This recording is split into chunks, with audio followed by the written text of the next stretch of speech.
നമസ്കാരം. മൂവി ബ്രാഞ്ചിലേക്ക് എല്ലാ മാന്യ പ്രേക്ഷകർക്കും സ്വാഗതം. വാദിയെ പ്രതിയാക്കുക എന്നൊക്കെ പറഞ്ഞു കേട്ടിട്ടേ ഉള്ളൂ എങ്കിൽ കഴിഞ്ഞ കുറച്ചു കാലമായിട്ട് നമ്മളത് കണ്ടുകൊണ്ടിരിക്കുകയാണ്. അമ്മ എന്ന് പറയുന്ന താരസംഘടനയിൽ ഉണ്ടാകുന്ന പ്രശ്നങ്ങൾ, കലഹങ്ങൾ അതൊക്കെ തന്നെ നമ്മൾ കാണുന്നുണ്ട്. ഇപ്പോൾ പിഷാരടിക്കെതിരെ ഇപ്പോൾ കേട്ടതുപോലെയുള്ള ഒരു ശബ്ദ സന്ദേശം പുറത്തു വന്നതോടുകൂടെ ആ ശബ്ദ സന്ദേശം പുറത്തുവിട്ട ആളായ ശ്വേതാ മേനോനെതിരെ അതിരൂക്ഷമായിട്ടുള്ള പരാമർശങ്ങളും വിമർശനങ്ങളും വരുന്നു. അത്തരത്തിൽ ദുഹയാർത്ഥത്തിൽ സംസാരിച്ച പിഷാരടി ചെയ്തത് തെറ്റല്ല, മറിച്ച് ശ്വേത ആ ശബ്ദ സന്ദേശം പുറത്തുവിട്ട് പിഷാരടിയെ നാറ്റിച്ചതാണ് തെറ്റ് എന്നൊക്കെയാണ് പറഞ്ഞു വരുന്നത്. എന്തായാലും അമ്മ സംഘടനയിൽ ഉണ്ടാകുന്ന കാര്യങ്ങൾ, അതിനകത്ത് നടക്കുന്ന കാര്യങ്ങൾ നമ്മൾ പ്രതീക്ഷിക്കുന്നതിനപ്പുറത്തേക്കാണ്. താരങ്ങൾ പരസ്പരം അങ്ങോട്ടും ഇങ്ങോട്ടും സ്നേഹത്തോടെ ഒരു കുടുംബത്തോടെ കഴിയുന്നു എന്നതിനേക്കാൾ അപ്പുറത്തേക്കും ലൈംഗിക ചുവയോടുള്ള സംസാരങ്ങൾ, ജാതിപരമായിട്ടുള്ള പരാമർശങ്ങൾ, അവഗണനകൾ, പാർശ്വവൽക്കരിക്കപ്പെടുന്ന രീതികൾ അതൊക്കെ തന്നെ ഉണ്ട് എന്നാണ് അമ്മ സംഘടനയിലെ പൊട്ടിത്തെറിയിൽ നിന്ന് നമുക്ക് വ്യക്തമായത്. പലരും തെളിവുകൾ സഹിതം രംഗത്ത് വന്നുകൊണ്ടിരിക്കുന്നു. എത്രമാത്രം വാദപ്രതിവാദങ്ങൾ ഉണ്ടാകുകയാണെങ്കിലും മാസങ്ങളോളം നീണ്ടു നിൽക്കുന്ന കലഹമാണ് ഇപ്പോൾ അമ്മയിലുള്ളത്. എന്തായാലും ഇപ്പോൾ ശ്വേതാ മേനോനെതിരെ ആഞ്ഞടിച്ചുകൊണ്ട് ചില ആളുകൾ രംഗത്തേക്ക് വരുന്നത് ശ്രദ്ധേയമാകുന്നുണ്ട്. മുൻ ഭരണസമിതി അംഗവും നടിയുമായ ശ്വേതാ മേനോനെതിരെ കടുത്ത വിമർശനവുമായിട്ടാണ് ഇപ്പോൾ നടി ബീന ആന്റണി അടക്കം രംഗത്തെത്തിയിരിക്കുന്നത്. ഉറ്റ സുഹൃത്തും ജനപ്രതിനിധിയുമായിട്ടുള്ള രമേശ് പിഷാരടിയെ മോശമായി ചിത്രീകരിക്കാനായിരുന്നു ശ്വേത ശ്രമിച്ചത് എന്ന് ന്യായീകരിക്കുകയാണ് അവർ.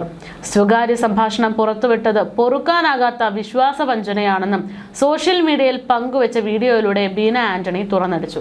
എന്തായാലും ജനങ്ങൾ ചോദിക്കുന്നത്, അത് പുറത്തുവിട്ടത് മാത്രമാണോ പ്രശ്നം, അങ്ങനെ സംസാരിച്ചത് പ്രശ്നമല്ലേ എന്നതൊക്കെയാണ്.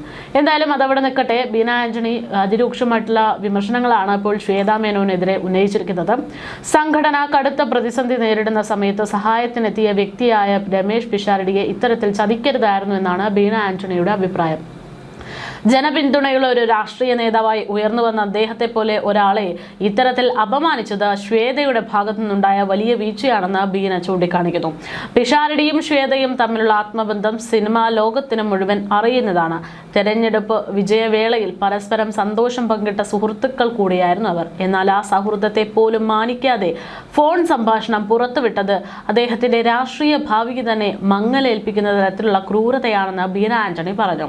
ശ്വേത ഉൾപ്പെടെ മുൻ ഭരണസമിതിക്ക് തുടക്കം മുതൽ തന്നെ വീഴ്ചകൾ സംഭവിച്ചിരുന്നുവെന്നും ബീന കൂട്ടിച്ചേർത്തു.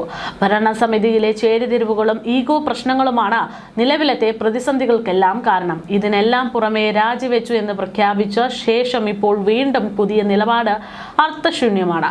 ഭരണസമിതിക്കെതിരെ അവിശ്വാസ പ്രമേയം വന്നപ്പോൾ അതിൽ ഒപ്പിട്ട വ്യക്തിയാണ് താനെന്ന് ബീന വെളിപ്പെടുത്തുന്നു. എന്നാൽ ജനറൽ ബോഡിയിൽ അവരുടെ സംസാരം കേട്ടപ്പോൾ 45 ദിവസത്തെ സാവകാശം കൂടി നൽകാമെന്ന് താൻ കരുതി.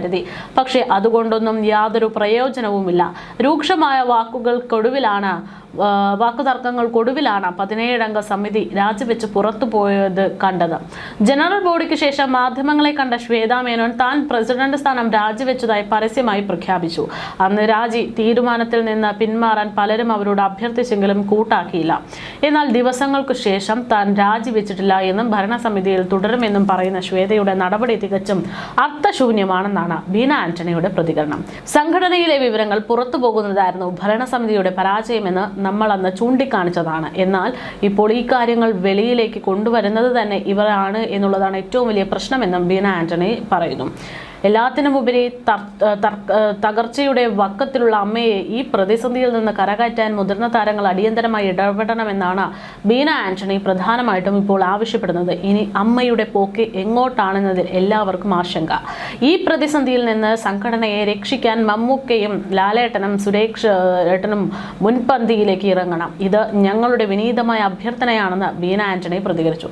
അതേസമയം ശ്വേതയ്ക്കെതിരെ മറ്റൊരു താരം കൂടെ രംഗത്ത് വരുന്നു, മുതിർന്ന താരം രവീന്ദ്രൻ. അത് ശ്വേതയ്ക്കെതിരെ എന്നതിനേക്കാൾ ഉപരി അമ്മ സംഘടനയുടെ തകർച്ചയിൽ ആശങ്ക പ്രകടിപ്പിച്ചുകൊണ്ടുകൂടെയാണ് രവീന്ദ്രൻ രംഗത്തെത്തിയിരിക്കുന്നത്. കഴിഞ്ഞ 32 വർഷമായി സംഘടനയുടെ തുടക്കം മുതൽ കൂടെയുള്ള ആളെന്ന നിലയിൽ അമ്മ പിരിച്ചുവിടുന്നു എന്ന് പറയുന്ന തരത്തിലുള്ള ചർച്ചകൾ തനിക്ക് വലിയ വേദന ഉണ്ടാക്കുന്നുവെന്ന് അദ്ദേഹം മാധ്യമങ്ങളോട് പ്രതികരിച്ചു.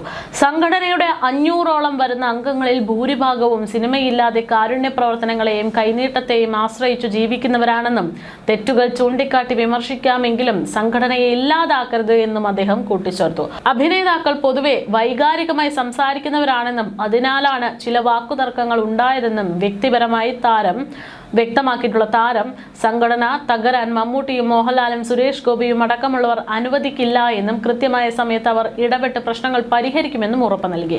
ശ്വേത മേനോനുമായിട്ട് ബന്ധപ്പെട്ട വിവാദങ്ങളെക്കുറിച്ച് താൻ പഠിച്ചു വരികയാണെന്നും കോടതിയുടെ പരിഗണനയിലിരിക്കുന്ന വിഷയമായതിനാൽ വിധി വരട്ടെ എന്നുമാണ് നടൻ രവീന്ദ്രന്റെ പ്രതികരണം.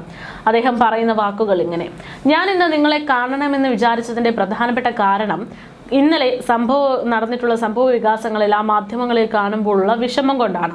ഞാൻ ഒരുപാട് ബഹുമാനിക്കുന്ന പരിണിത പ്രജ്ഞനായിട്ടുള്ള സുധാകരൻ സാർ വരെ വന്ന് അമ്മാ സംഘടന പിരിച്ചുവിടേണ്ട സമയമായി എന്നൊക്കെ പറയുന്നത് കേട്ടപ്പോൾ വളരെ ദുഃഖം തോന്നി. ഒരു അവസ്ഥയിൽ അദ്ദേഹത്തെ എത്തിച്ചതും നമ്മുടെ ഭാഗത്തുണ്ടായ ഒരു തെറ്റെന്ന് ഞാൻ അംഗീകരിക്കുന്നു. ഇത് നമ്മൾ ഒരു 32 വർഷം മുൻപ് തുടങ്ങിയ സമയത്ത് അഭിനേതാക്കളുടെ അവകാശങ്ങളെല്ലാം സംരക്ഷിക്കാൻ വേണ്ടി രൂപീകരിച്ച സംഘടനയാകും. ഇതിൻ്റെ തുടക്കം മുതൽ ഒരു ലൈഫ് മെമ്പർ എന്നുള്ള നിലയിലാണ് ഞാൻ. പിന്നീട് നമ്മളിത് കാരുണ്യ പ്രവർത്തനങ്ങൾക്കും കൂടി പ്രവർത്തിക്കണം എന്നുള്ള രീതിയിലേക്ക് കൊണ്ടുവന്നു. ഇന്ന് അമ്മയിലെ മെമ്പേഴ്സിന് വേണ്ടിയുള്ള കാരുണ്യ പ്രവർത്തനങ്ങൾ, അവരെ സഹായിക്കാനുള്ള കാര്യങ്ങൾ, അങ്ങനെയൊക്കെ എത്രത്തോളം ചെയ്യുന്ന ഈ സംഘടന ലോകത്തെവിടെയും ഉണ്ടാകില്ല. എല്ലാ മാസവും അവർക്ക് കൈനീട്ടം എത്തുന്ന മരുന്ന്, ഇൻഷുറൻസ് പരിരക്ഷ, ഒരു കുടുംബമായിട്ട് ഞങ്ങൾ ഇത് മുന്നോട്ട് കൊണ്ടുപോവുകയാണ്. അതിൽ പലപ്പോഴും ഞങ്ങൾക്ക് ഇങ്ങനെ ഒരു സ്ഥിതി ഉണ്ടായി എന്നത് യഥാർത്ഥത്തിൽ സങ്കടകരമാണ്. പക്ഷേ ഇതുകൊണ്ട് സംഘടന പിരിച്ചുവിട്ടേക്കും എന്ന് ഒക്കെ പറയുമ്പോൾ, അവിടെ ബഹളം കൂട്ടുമ്പോൾ അവിടെയാണ് പ്രശ്നം.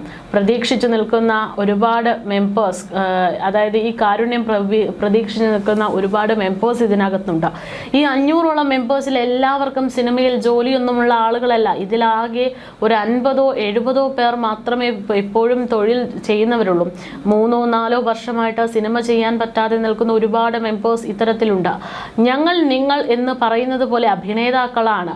അതുകൊണ്ട് പൊതുവെ പറയുന്നത് പോലെ ഞങ്ങൾ കുറച്ച് ഇമോഷണൽ ആയിട്ട് സംസാരിക്കും. അത്തരത്തിലുള്ള ചില കാര്യങ്ങൾ ഞങ്ങളുടെ ഭാഗത്തു നിന്ന് സംഭവിച്ചു. അതിൻ്റെ പേരിൽ നമ്മുടെ സംഘടന തന്നെ ഇല്ലാതാക്കണം എന്നുള്ള രീതിയിലേക്ക് നിങ്ങളും പോകരുത്. അങ്ങനെയുള്ള അഭിപ്രായങ്ങൾ വരരുത്. ഞങ്ങൾക്ക് ഒരുപാട് വേദന ഉണ്ടാകുന്നൊരു സാഹചര്യമാണ് ഇത് എന്നാണ് അദ്ദേഹം പറയുന്നത്. എന്തായാലും എനിക്ക് വളരെ വിഷമം തോന്നിയിട്ടുള്ള ഒരു സാഹചര്യമാണ് ഇതെന്നും സംഘടന പിരിച്ചുവിടണം എന്നുള്ള ആവശ്യം ഉന്നയിക്കുന്നത് തെറ്റാണ് എന്നുമൊക്കെ അദ്ദേഹം ചൂണ്ടിക്കാണിക്കുന്നു. ഈ സംഘടന ഇനിയും നിലനിൽക്കണം. ഒരു കാര്യത്തിൽ എനിക്ക് ഉറപ്പ് പറയാൻ പറ്റും. എല്ലാ മെമ്പേഴ്സും ഒരേ സ്വരത്തിൽ നിൽക്കുന്ന ഒരു കാര്യമുണ്ടെങ്കിൽ അത് ഈ സംഘടന നിലനിൽക്കണം എന്ന കാര്യത്തിൽ മാത്രമാണ്. ബാക്കി പല കാര്യത്തിലും ഞങ്ങൾക്ക് വിഭിന്ന സ്വരങ്ങളാണ് ഉണ്ടാകുന്നത്. നമ്മൾ മലയാളികളാണ്, കേരളീയരാണ്. നമ്മുടെ അഭിപ്രായ വ്യത്യാസം, അഭിപ്രായ സ്വാതന്ത്ര്യം പ്രകടിപ്പിക്കാനുള്ള അവകാശം, വിയോജിപ്പുകൾ ഇതൊക്കെ അറിയാം.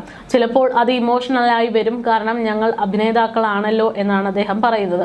എന്തായാലും ഞങ്ങൾ പൂർണ്ണമായിട്ടും മനസ്സിലാക്കുന്ന ഒരു കാര്യം, ഈ ജനങ്ങൾ തരുന്ന സ്നേഹ ആദരവുകൾ അത് ഞങ്ങൾക്കൊപ്പം ഉണ്ടാകുമെന്നാണ്. അതാണ് തങ്ങളുടെ ശക്തി. നിങ്ങൾ തരുന്ന കയ്യടികൾ അത് ഞങ്ങളെ ഊർജിതരാക്കുന്നുണ്ട്. അതുകൊണ്ട് തന്നെ ഞങ്ങളെ വിമർശിക്കാനുള്ള എല്ലാ അവകാശങ്ങളും മീഡിയയ്ക്കും ജനത്തിനും ഉള്ളതുപോലെ തന്നെ നിങ്ങൾ കൈവിടരുത് എന്ന് കൂടെ പറഞ്ഞു വെക്കുകയാണ് അദ്ദേഹം. എന്തായാലും അമ്മാ സംഘടനയിലെ തകർച്ച, അമ്മാ സംഘടന പിരിച്ചുവിടേണ്ടി വരുമെന്നുള്ള സാഹചര്യമൊക്കെ വരുമ്പോൾ ഇത്തരത്തിൽ ഒരുപാട് മനുഷ്യർ അതിനിടയിൽ കിടന്ന് ചക്രശ്വാസം വലിക്കുന്നുണ്ട് എന്നുകൂടെ വ്യക്തമാകുകയാണ്. എന്തായാലും ശ്വേതാ മേനോൻ്റെ ഈ ഒരു വിഷയം, അല്ലെങ്കിൽ ശ്വേതാ മേനോൻ പിഷാരടിക്കെതിരെ അടക്കം നൽകിയിരിക്കുന്ന ഇത്തരം ശബ്ദ സന്ദേശങ്ങൾ അതൊക്കെ വലിയ രീതിയിൽ ചർച്ചയാകുമ്പോൾ ഒരു വശത്തു കൂടെ കേസും മുന്നോട്ട് പോയിക്കൊണ്ടിരിക്കുന്നു. ഇന്നിപ്പോൾ അൻസിബ ഹസൻ ശ്വേതാ മേനോനോടൊപ്പം കക്ഷി ചേരാനുള്ള തീരുമാനമടക്കമായി എന്നുള്ള വാർത്തകൾ പുറത്തു വന്നിട്ടുണ്ട്. ഇതിനിടയിലാണ് ഇപ്പോൾ അമ്മാ സംഘടനയ്ക്കെതിരെ സംസാരിക്കുന്ന, അല്ലെങ്കിൽ അമ്മയിലെ കാര്യങ്ങൾ വിളിച്ചു പറയുന്ന ആളുകളെ മോശക്കാരിയായി ചിത്രീകരിക്കുന്ന തരത്തിൽ ചില രീതികൾ, പ്രവർത്തനങ്ങൾ പലയിടങ്ങളിൽ നിന്നും നടക്കുന്നതായി ശ്രദ്ധയിൽപ്പെടുന്നത്.